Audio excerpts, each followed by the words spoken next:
Con este repaso, en las últimas clases vimos la cuestión de las articulaciones, escalar, vector, pero no las palancas y las condiciones de equilibrio. Entonces vamos a revisar esta parte rápidamente.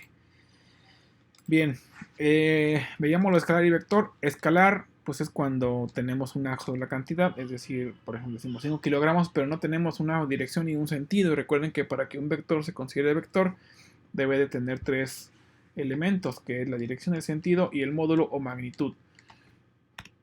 El vector fuerza es aquel que se puede descomponer en sus componentes en los ejes, en este caso X y Y, también en Z, pero no vamos a incluir cálculos en Z. Aquí, por ejemplo, tenemos este vector, el ángulo nos indica la dirección y la flecha el sentido. En este caso se puede descomponer en su fuerza en X y su fuerza en Y con el ángulo θ. El vector torque y momento. Esto lo expliqué con el ejemplo de la puerta. Recuerdan que les decía, bueno, si yo empujo la puerta, voy a generar un giro y el giro se da en el eje Z. Ese es el vector torque y el vector momento es el que estoy generando al realizar un giro que es igual a una fuerza impuesta, digamos, en este punto con esta mano y una distancia al punto de giro. Eso lo vamos a ver un poquito más adelante. Los diagramas de cuerpo libre, ¿por qué son importantes estos? Bueno, lo que yo veo en la realidad son cuerpos moviéndose, cuerpos, digamos, que pueden seguir una forma o no, o pueden ser amorfos o no.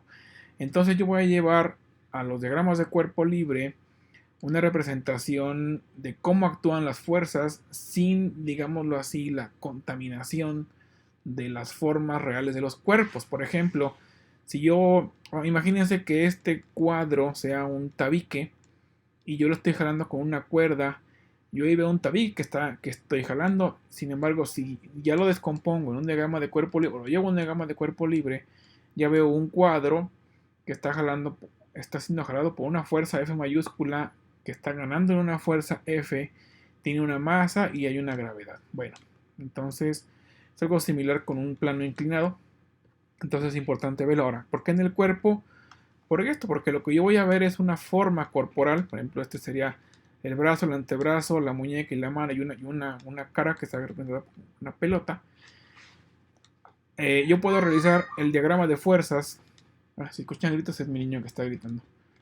El diagrama de fuerzas en el cuerpo, pero me está contaminando o me está obstruyendo ver las fuerzas. Si yo me lo llevo a un diagrama de cuerpo libre, pues lo veo más claramente. Hay una fuerza F que está actando, digamos, hacia arriba en el sentido de las contrarias de reloj. Y tengo dos pesos. La W1, que sería el peso de todo el segmento que involucra desde el codo hasta la punta de los dedos, más un peso W2, que es el peso manipulado por la mano. Y hay tres distancias. La distancia del punto de giro del fulcro a la fuerza F, la distancia que le voy a llamar de F, la distancia de 1, que es del codo al peso número 1, y la distancia de 2, que va del codo a W2. ¿Por qué del codo? Porque ahí tengo mi punto de giro. Bueno, las palancas. Híjole, yo creo que es el elemento más utilizado por toda la tecnología que conocemos. Aquí es importante identificar, como ya lo vimos en el diagrama anterior, un punto de giro, una carga y una fuerza, además del brazo de carga y el brazo de fuerza o brazo de palanca. Siempre la fuerza trata de vencer a la carga. Váyanse con esa idea. Eso es lo importante para poder diferenciarlos, sobre todo los modelos 2 y 3 de palancas. Bueno, la palanca de primera clase tiene la particularidad que el fulcro o punto de giro está en medio de la carga y la fuerza. Ejemplos como este, pues es muy... El ejemplo más típico es el más sencillo y es el sub y baja, conocemos en los parques. Otro ejemplo, pues es la balanza que se utilizaba antes de que las básculas existieran. Hay si la carga es mayor, entonces la balanza no está equilibrada y se usa una línea inclinada entre la carga mayor y la carga menor. Cuando la línea está perfectamente horizontal, pues estaba yo pesando lo que la gente quería. Aplicaciones de este modelo, pues es en el cuello, porque bueno, el fulcro está en la parte no central, pero sí en medio de la fuerza y la carga. Ahora, los músculos que me van a equilibrar la cabeza están en la parte de atrás, en la parte de la nuca. Y van a equilibrar la carga que está ejerciendo el cráneo, el cabello, la piel, etc. Entonces, ahora imagínense por qué a veces nos duele la nuca o nos duelen los músculos atrás de la cabeza, o la parte baja, trasera de la cabeza, porque ahí estamos equilibrando el peso de la cabeza. La palanca de segunda clase. La 2 y la 3 tienen la particularidad que el fulcro está en un extremo digamos, de todo el segmento, de todo el análisis, y la carga y la fuerza están de un lado. En este caso, en la segunda clase, la carga está más cerca del fulcro y la fuerza está más lejos del fulcro. Entonces, aquí cambia, me voy a regresar al anterior. Fíjense cómo teníamos aquí el brazo de palanca de la carga digamos, al centro del diagrama y la fuerza, de donde aplica la fuerza, al centro del diagrama. Es muy fácil identificarlo, pero en esto no, se complica un poco más. Es decir, la carga tiene un brazo de palanca mucho menor al brazo de fuerza. Siempre, o más bien, nunca hay que perder de vista dónde está el fulcro. Ejemplos de esto, pues es la carretilla.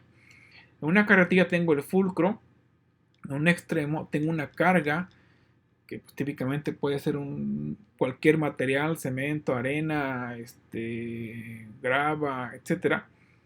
Y la fuerza que voy a ejercer está en el extremo más lejano respecto del fulcro.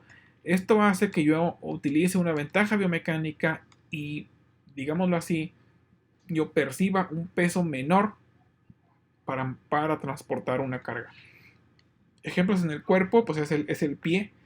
Tengo el fulcro en los dedos. La carga está, imagínense, aquí este diagrama, bueno, nomás está el pie, pero la carga, todo nuestro peso corporal está aquí en esta parte de arriba, hacia arriba. Y la fuerza la ejerce este músculo. Por eso nuestros músculos gemelos, conocidos como los chamorros, pues son muy fuertes, son músculos extremadamente fuertes porque son los que nos dan la estabilidad para poder caminar.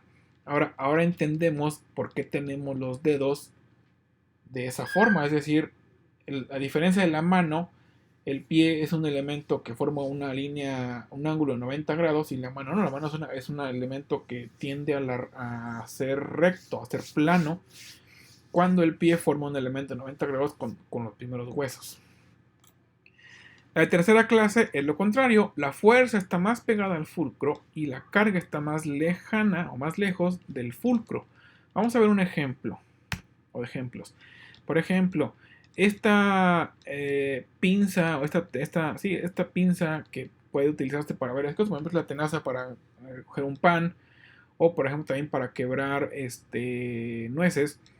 Fíjense, el brazo de fuerza es más corto que el brazo de carga. Es decir, con este brazo yo estoy accionando la carga. Ahora, ¿dónde se puede ver un poco mejor? Pues en el modelo del brazo, antebrazo, mano, muñeca. Tengo el fulcro en el codo, la fuerza es el del bíceps y la carga está en un extremo, en el extremo más lejano. Ahora, imagínense si los músculos gemelos son fuertes, pues imagínense el bíceps que está más cerca del fulcro y tiene que equilibrar la carga que manejan nuestras manos. Gracias a este modelo es que podemos pues utilizar, más bien podemos manipular cualquier cosa. Ahora entendemos, más bien imagínense esto. ¿Qué pasa cuando manipulamos un celular con la mano y lo tenemos durante mucho tiempo o nos mantenemos durante mucho tiempo observando el teléfono? Pues esto nos genera un esfuerzo en el hombro, también en el brazo, pero en el brazo y en el hombro. Condiciones de equilibrio, creo que es el último tema, no quiero hacer tan largo este video. Puse aquí esta imagen porque esta persona, si le vemos de arriba hacia abajo a esta mujer, está extendiendo los brazos completamente como si quisiéramos medirle su envergadura, pero está parada sobre un pie y está haciendo pues ahí un equilibrio con la rodilla apoyada en el muslo, en la parte interior del muslo, cuando debería estar de pie con los dos pies, bueno, más bien estar parada con los dos pies en el piso.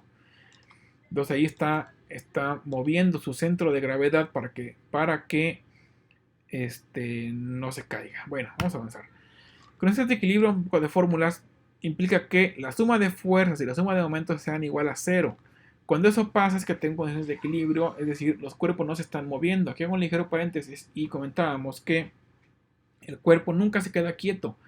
Entonces, esto es realmente imposible, sin embargo lo tomamos como un supuesto que va a pasar, donde no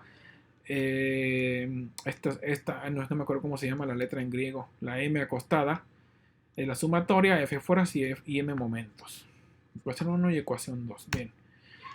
Suma de fuerzas igual a 0 quiere decir que yo la voy a poder descomponer en la suma de fuerzas en x, la suma de fuerzas en y, f, por lo tanto f va a ser igual a coseno de a, aquí está, en esta parte inferior, y f igual al seno de a. Perdón, sí, aquí está. Caso contrario, voy a tener, si estoy tomando b, el ángulo b respecto de, perdón, a es respecto de x y b es respecto de y. Si yo voy a calcular la fuerza en x, ay, perdón, olviden todo esto, no puedo ya parar el video porque ya voy a terminar, aquí me equivoqué un poco, yo tengo un error aquí, este es f de y, déjenme corregirlo, voy a salir de la presentación, fin de la presentación. Aquí está, f de y. No. F de x. A ver, espérenme. Este es f de y. Ahí está. Sí, ya. Ahí tenía un error en esta. Ahí está. Otra vez. Tengo la suma de fuerzas en x igual a 0. Y eso implica que también puedo descomponer las fuerzas, la sumatoria de fuerzas en x por. Puedo identificar las fuerzas en x con esta función. La f, que es esta, mi f en la línea inclinada, por el coseno de a, que es el ángulo respecto de x, y las fuerzas en y es igual a f por el seno de a. O puedo utilizar las funciones contrarias, es decir, para la fuerza en x, f por el seno de b, y f de y, f por el coseno de b. Si fijan, es lo opuesto, coseno, seno, seno, coseno. Puede causar un poquito de confusión y más por el error que tuve aquí en el video, pero voy a hacer ejercicios más adelante para que los podamos resolver. El uso de funciones trigonométricas para el cálculo de suma de fuerzas, pues es lo que comentábamos en el anterior, nomás lo vuelvo a repasar. Aquí está, f de x tengo dos opciones, coseno de a, seno de b, y para f de y, f por seno de a y f por coseno de b. La suma de momentos, bueno, yo hablé un poquito sobre esto, ahora lo expando. La suma de momentos es igual a 0, por lo tanto tengo equilibrio. Aquí tengo un ejemplo de cómo se genera un momento, que es una tuerca con una llave. Se aplica una fuerza en el extremo de la llave española y hay una distancia al punto de giro. Entonces tengo que momento es igual a fuerza por distancia, es decir, la fuerza ejercida, como ya lo dije, por la distancia. Aquí está, momento, fuerza perpendicular. Ah, sí, esto es muy importante. La perpendicularidad. Ahorita en la siguiente diapositiva hablo de eso. Aquí está la perpendicular. Miren, imaginen vean este diagrama totalmente horizontal. No tengo ningún problema. Las fuerzas caen totalmente perpendiculares a mi plano de acción. Es decir, que en esta parte tengo un ángulo de 90 grados, entonces no tengo ningún problema para calcular el momento en estos puntos. Simplemente multiplico la fuerza por la distancia y se acabó. Que en este caso sería 120 centímetros, aquí serían 80, acá serían 160 respecto del punto de giro, del fulcro. Cuando tengo una línea inclinada respecto del fulcro, es decir, que no es horizontal o no es vertical, y las fuerzas actúan sobre esa línea, ya no tengo un ángulo de 90 grados aquí.